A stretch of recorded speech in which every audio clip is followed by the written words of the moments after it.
स्वागत है आप सभी का मुकामी एकेडमी के यूट्यूब चैनल पर। आज हम आपके लिए लाए हैं क्लास 9th के मैथ का एक्सरसाइज 5.1 के लिए। इससे रिलेटेड कुछ थ्योरी अभिधारणा और अभिगणित इससे पहले दे चुके हैं। आप लोग यदि उस वीडियोज़ को नहीं देखे हैं तो डिस्क्रिप्शन में उसका लिंक दे देंगे, ज़रूर जाकर देखिएगा और बहुत अच्छा से समझाए हैं। तो एक्सरसाइज 5.1 है, हमारे पास बुक है, आप लोगों भी बच्चे बुक ले सकते हैं सामने ताकि देखने में सहूलियत होगी। और 5.1 का क्वेश्चन नंबर 1 आ रहा है, निम्नलिखित कथनों में से कौन से कथन सत्य हैं और कौन से कथन असत्य हैं। ये कथन दिया गया है, 3-4 कथन है और कह रहा है इसमें कि कौन से कथन सत्य है और कौन से कथन, बोलो बच्चों, असत्य है। तो जो सत्य होगा उसके सामने उसमें लिख देना है सत्य और जो असत्य होगा उसको लिख देना है असत्य। कोई दिक्कत? आगे और कह रहा है क्वेश्चन कि अपने उत्तरों के लिए कारण दीजिए, यानी सत्य है तो क्यों है यह भी बताइए। समझ में आ रहा है? Yes, sir. और असत्य है तो क्यों, समझ में आ रहा है? Yes, sir. कारण दीजिए। तो नंबर फर्स्ट था असत्य। क्यों था असत्य देख लेते हैं। नंबर फर्स्ट का क्वेश्चन था एक बिंदु से होकर केवल एक ही रेखा खींची जा सकती है। तो हम ये एक बिंदु ले लिए, इससे एक रेखा पहले खींच दिए थे ए, अब देख रहे हैं कि और खींच सकते हैं तो खींच दिए बी, अब देख रहे हैं कि और खींच सकते हैं तो खींच दिए सी, अब देख रहे हैं कि और खींच सकते हैं तो खींच दिए डी, और खींचा जा सकता है ई, और खींचा जा सकता है। इस तरह से डॉट डॉट डॉट, ये हम डॉट डॉट बढ़ा दिए। इस तरह से कई सारी रेखाएं खींची जा सकती है और अनंत रेखा खींच सकते हैं हम। लेकिन ये क्या कह रहा था कि एक बिंदु से केवल एक रेखा खींची जा सकती है। क्या कह रहा था एक नंबर का कथन कि एक बिंदु से होकर केवल एक रेखा खींची जा सकती है। हम यहाँ देख रहे हैं एक से भी ज्यादा रेखा, कई रेखा खींच दिए हैं और इस तरह की अनंत रेखाएं खींची जा सकती है। इसलिए हम नीचे लिख दिया है यहाँ बिंदु O से इस प्रकार की अनंत रेखाएं, यहाँ अनंत और पर अनुस्वार हो गया था, नहीं होना चाहिए, अनंत रेखाएं खींची जा सकती है। समझ में आ गया सबको? और यहां हम लिख देते असत्य, क्योंकि एक बिंदु से अनंत रेखाएं खींची जा सकती, वही बात ऊपर में लिख दिए थे। फिर नीचे एग्जाम्पल और ये एग्जाम्पल के जस्ट नीचे ये एक लाइन लिख दिए। हम साइड हो जाते हैं थोड़ा, आप लोग बच्चे तब तक स्क्रीनशॉट भी ले सकते हैं इस पॉइंट का। 1 और 2 दोनों बना हुआ है, दूसरे बार में तीसरा बनेगा। हम चित्र के साथ इसीलिए बता रहे हैं ताकि एकदम कॉन्फिडेंस क्लियर हो।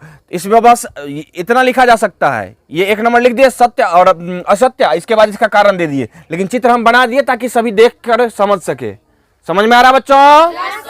चलो इसको स्क्रीनशॉट लेकर कंप्लीट करो। अब हम चलेंगे नंबर 2 में। 2 नंबर का कथन था कि दो भिन्न बिंदु से होकर जाने वाली असंख्य रेखाएं हैं। तो 2 भिन्न बिंदु हम ले लिए ए और बी, इससे रेखा खींचे। तो हम एक बार इसको स्केल रख के और रेखा खींच दिए, तो एक रेखा खींचा गया। अब दूसरा रेखा फिर खींचे दोनों बिंदु से होकर, तो रेखे पर रेखा जाएगा। तीसरा खींचेंगे तो रेखा पर रेखा जाएगा। लेकिन यदि हम चाहेंगे कि अलग रेखा दूसरा खींचना, अलग थोड़ा पथ अलग हो, जैसे हल्का सा भी टेढ़ा किए, हल्का सा टेढ़ा किए, इसका क्या हो गया, अलग रेखा बन गया, है ना। एक बिंदु से जा रही है दूसरे से नहीं। यदि हम इससे ले जाना चाहे, थोड़ा सा पथ चेंज किए तो फिर एक बिंदु से जा रही है दूसरे बिंदु से नहीं। बात समझ में आ रहा है? इस तरह की बहुत सारी रेखाएं हो सकती है, लेकिन फिर दोनों से नहीं होगी। 2 बिंदु से केवल एक और एक रेखा। और ये बातें हम लोग अभिगृहित 5.1 में भी पढ़ चुके हैं। पढ़ाए अभिगृहित 5.1। तो इसीलिए लिख दिया असत्य, क्योंकि हम अभिगृहित 5.1 से जानते हैं कि क्या जानते हैं, दिए हुए 2 भिन्न बिंदुओं से होकर एक अद्वितीय रेखा खींची जा सकती। एक अद्वितीय का मतलब हो गया कि एक और केवल एक ही खींची जा सकती है, दूसरा नहीं हो सकता है, इसीलिए उसको अद्वितीय कहते हैं। क्या कहते हैं? समझ में आ गया बच्चों? हम सेम टू सेम 2 के जैसे ही बनेगा हमारा 3, और हम इसी में 3 को बता रहे हैं। हम अब 2 मिटा दिए, अब 3 नंबर का क्वेश्चन पहले पढ़ रहे हैं, उसके बाद बताएंगे। क्वेश्चन हमारा कथन है कि एक शांत रेखा दोनों ओर अनिश्चित रूप से बढ़ाई जा सकती है। ये बिल्कुल है सत्य, बढ़ाई जा सकती है। और ये कहां से बढ़ाई जा सकती है? तो अभिधारणा पढ़ाए हैं, अभिधारणा पढ़ाए हैं, अभिधारणा 2 में सेम टू सेम बातें पढ़े हैं। तो हम लिख देंगे यहां सत्य, 3 नंबर हो गया, और 3 नंबर में लिख दिए क्या, सत्य। क्यों, क्योंकि हम अभिधारणा, अभिगृहित यहां लिखा था, हम इसी को चेंज कर रहे हैं बच्चों, आप लोग नए बना लेंगे, यानी नीचे लिख लेंगे 3 नंबर। चलिए, हम इसको लिखने में थोड़ा सा टाइम लगा इसीलिए हम इसको कट कर दिए थे। तो अभिधारणा 2 से हम जानते हैं कि एक शांत रेखा को अनिश्चित रूप से बढ़ाया जा सकता है। जैसे हमारा ये एग्जांपल पहले से लिखा हुआ ही है, तो ये एक शांत रेखा है। शांत रेखा मतलब जो नहीं किधरों बढ़ रही है, एकदम स्थिर है। इसमें हम तीर को मिटाना चाहे तो मिटा भी सकते हैं, लेकिन अब यदि नहीं मिटाते हैं तो भी कोई बात नहीं। तो मान लेते हैं हम यहाँ की द इंड है, इस तीर को मिटा देंगे तो इंड हो जाएगी ना, शांत हो जाएगा ना। और इससे हम क्या आगे अनंत तक बढ़ा सकते हैं, बिल्कुल बढ़ा सकते हैं, बिल्कुल बढ़ा सकते हैं, इधर भी और इधर भी। कहां तक, अनंत तक। तो अनिश्चित रूप से, यानी इसका निश्चित नहीं है कहां तक, अनिश्चित रूप से बढ़ाई जा सकती। मान लेते हैं ए और बी, यहां से यहां तक सपोज मिटा देते, ये एक शांत रेखा हो गया, शांत रेखा हो गया, और इसे हम कहां तक बढ़ा सकते हैं, अनंत तक। तो अनंत तक अनिश्चित रूप से बढ़ाया जा सकता है। यही पढ़े थे हम कहा, अभिधारणा 2 में। समझ में आ गया, बताए हैं आप लोग। यदि नहीं देखें इस वीडियो को तो निश्चित रूप से जाकर डिस्क्रिप्शन में देखिए, उस का लिंक हम डाल दिए हैं। हम लोग चलते हैं अब नंबर 4 और 5 की ओर। तब तक बोर्ड क्लीन होता है, और शायद ऊपर में चमक रहा है 1 नंबर का। स्क्रीनशॉट लेने में हम तब एक लाइट को बंद कर दिए, आप लोग स्क्रीनशॉट ले लीजिए, उम्मीद है ले लिए होइएगा। चलिए, कथन 4 है, हमारा क्वेश्चन था 4 नंबर, कि यदि 2 वृत्त बराबर हो तो उनकी त्रिज्याएं बराबर होती है। 2 वृत्त बराबर हो, यहां एक वृत्त है और दूसरा वृत्त है, इसका केंद्र हम O माने और इसका केंद्र C माने, लेकिन दोनों वृत्त का आकार सेम है, तो दोनों वृत्त बराबर हो गया। तो उसकी त्रिज्याएं बराबर होती है। तो स्वतः है कि ये दोनों जब बराबर है तो एक दूसरे के ऊपर रखेंगे तो क्या होगा, पूरे तरह से ढक लेगा। और पूरे तरह से ढक लेता है तो उसको हम लोग संपाती बोलते हैं। क्या बोलते हैं, तो जब वृत्त को ढक लिया तो केंद्र के जस्ट नीचे केंद्र हो जाएगा, और केंद्र से परिधि यानी त्रिज्या के जस्ट नीचे क्या हो जाएगा, त्रिज्या। तो त्रिज्या बराबर होगी या नहीं, बिल्कुल बराबर होगी। समझ में आ गया। तो स्वतः हो गई कि सत्य होगा ये बात, 2 वृत्त बराबर है तो उसकी त्रिज्याएं बराबर होगी, सत्य। क्योंकि दोनों वृत्त बराबर होने के कारण संपाती होगा। क्या होगा, संपाती, यानी एक दूसरे को ढक लेगा, और इसीलिए इसकी त्रिज्याएं बराबर होती। समझ में आ गया। चले आगे। नंबर हमारा 5 है, कि कथन 5 है कि आकृति 5.9 बुक में दिया हुआ है, 5.9, और पेज नंबर 104 है। एनसीईआरटी का हिंदी मीडियम जो बुक होगी उसमें पेज नंबर 104 है। इंग्लिश मीडियम वाला में डिफरेंट हो सकता है। इंग्लिश मीडियम का बुक हमारे पास अभी यहाँ है नहीं, सामने उपलब्ध, तो आप देख सकते हैं इंग्लिश मीडियम के बुक में। अगला है, ये चित्र दिया हुआ है, हम इस चित्र को नीचे बना दिए हैं। पहले है ए बी, दूसरे बार नंबर पर है पी क्यू, और तीसरे नंबर पर है एक्स वाई। और कह रहा था कथन कि चित्र 5.9 में यदि ए बी बराबर पी क्यू दिया, ए बी बराबर P Q and P Q बराबर एक्स वाई, यानी ए बी बराबर पी क्यू, ये किसके बराबर है, पी क्यू के बराबर है, यानी ये लाइन इस लाइन के बराबर है। समझ में आ गया। एंड यानी और पी क्यू बराबर एक्स वाई। अब ये पी क्यू हो गया एक्स वाई के बराबर, ये पी क्यू किसके बराबर है, समझ में आ रहा। हम वैसे खींचे हैं लाइन तो थोड़ा सा छोटा, ये बड़ा हो गया है, लेकिन सबको आप लोग स्केल से खींच लेंगे और एकदम लगभग बराबर रखेंगे, यानी कि तीनों को लाइन को बराबर रखने का प्रयास करेंगे। ठीक है, सेम रखना भी है।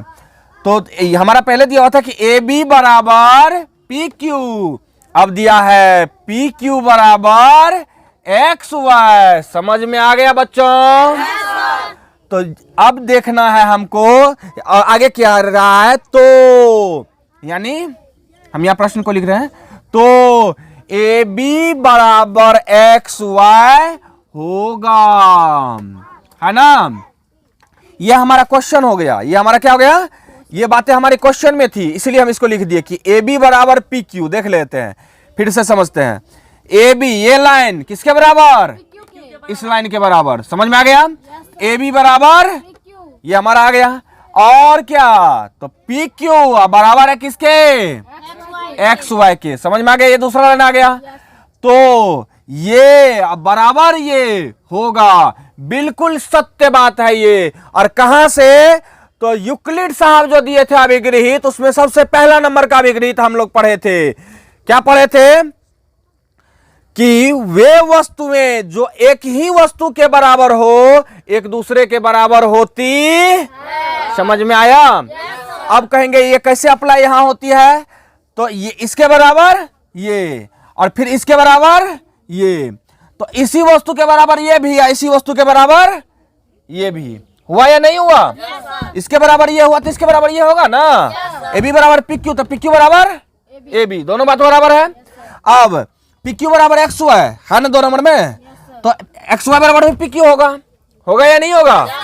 तो देख लो, पी क्यू के बराबर ये भी हुआ और पी क्यू के बराबर ये भी हुआ, तो वे वस्तुएं, दोनों ये वस्तु मान लेते हैं, रेखा को वस्तु मान ले। वे वस्तुएं जो एक ही वस्तु पी क्यू के ही बराबर है ना, एक ही वस्तु पी क्यू मान लिए, इसी के बराबर हो तो आपस में क्या होगा, बराबर होती, यानी एक दूसरे के बराबर होती। समझ में आ गया, कोई दिक्कत है। इस अभिगृहित को हम समझाए थे, कलम लेकर 3 कलम लिए थे और दिखाए थे। उम्मीद है आप लोग देखे होइएगा, यदि नहीं देखे हैं तो इस वीडियो के डिस्क्रिप्शन में हम इसका भी लिंक डाल देंगे, या एक ही वीडियो में है लिंक डाला हुआ है, आप लोग जाकर देखिए, इसको और ज्यादा समझ में आएगी। समझ में आ गया ये बातें, तो इसीलिए ये हमारा क्या होगा, ए बी बराबर एक्स वाई होगा। तो हम लिख दिए सत्य।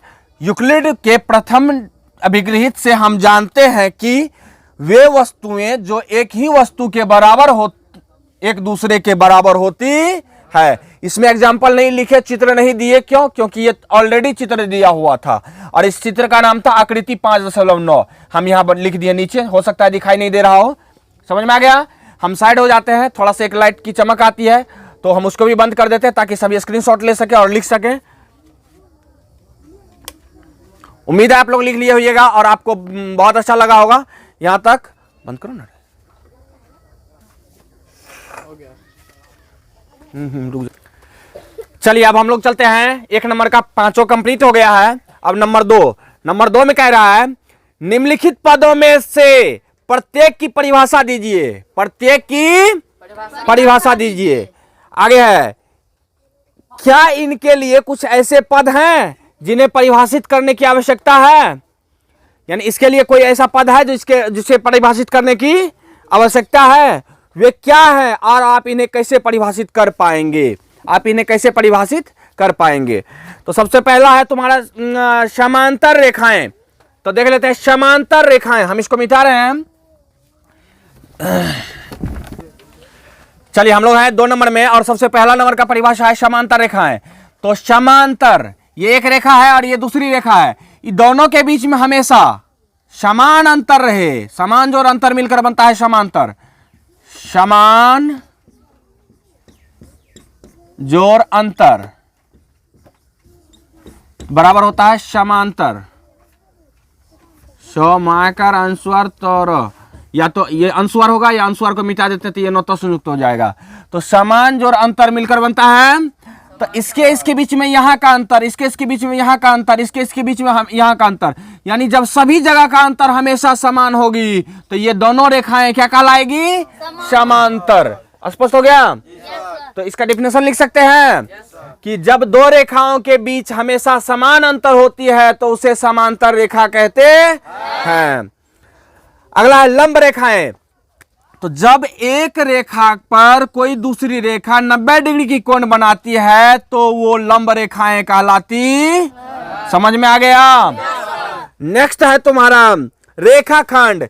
किसी, ये एक रेखा है, ये क्या है, एक रेखा, इसका नाम मान लेते हैं ए है, और इसी का एक टुकड़ा काट लेते हैं यहां से, एक यहां से, यहां 2 जगह काटे तो एक टुकड़ा बन गया ना। तो ये रेखाखंड को हम यहां भी दिखाना चाहते हैं तो यहां भी दिखा सकते हैं कि ये हमारा हो जाएगा ए और बी। समझ में आ गया। तो ये इसी रेखा का टुकड़ा है। रेखा माना रेखा, अखंड माना टुकड़ा। तो किसी रेखा के एक इकाई भाग को या किसी भाग को या खंड को क्या कहते हैं? रेखा खंड कहते हैं। समझ में आ गया बच्चों? अगला है वृत्त की त्रिज्या। तो अभी हम जस्ट ऊपर में बताए थे, ये वृत्त है। क्या है? वृत्त है। और ये वृत्त के केंद्र है, केंद्र से लेकर परिधि तक की जो दूरी होती है, सीधी दूरी, इसी को वृत्त की त्रिज्या कहते हैं। क्लियर हो गया? सभी बच्चे लिख सकते हैं। बाकी सभी जो ऑनलाइन वाले और यूट्यूब वाले बच्चे हैं वो इस वीडियोस को सुने और रिपीट करके देखें, दोबारा देखें, रोक रोक कर देखें और इसे कॉपी में नोट कर लें। समझ में आ गया? क्योंकि लिखेंगे तो फिर टाइम लगेगा थोड़ा सा ज्यादा, और ये छोटी छोटी डिफिनेशन है, इसको आराम से लिख सकते हैं। अब वर्ग है, तो वर्ग किसे कहते हैं? तो हम देख रहे हैं ये एक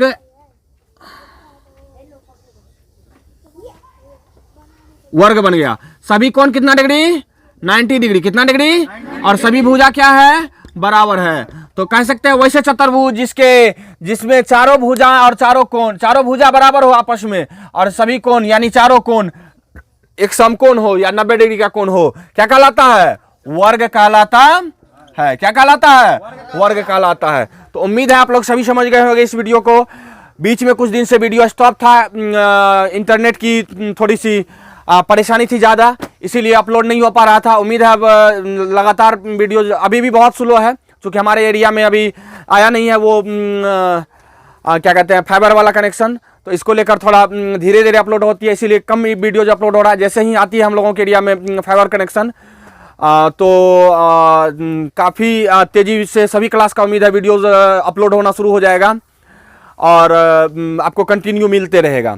तो सबसे मेन प्रॉब्लम है वीडियो अपलोड होने का कम या लेट होना, इंटरनेट। तो उम्मीद है आप लोगों को पूरा समझ में भी आ गया होगा। आगे मिलेंगे हम लोग नेक्स्ट टॉपिक पर अगले क्लास में। तब तक के लिए धन्यवाद। जय हिंद,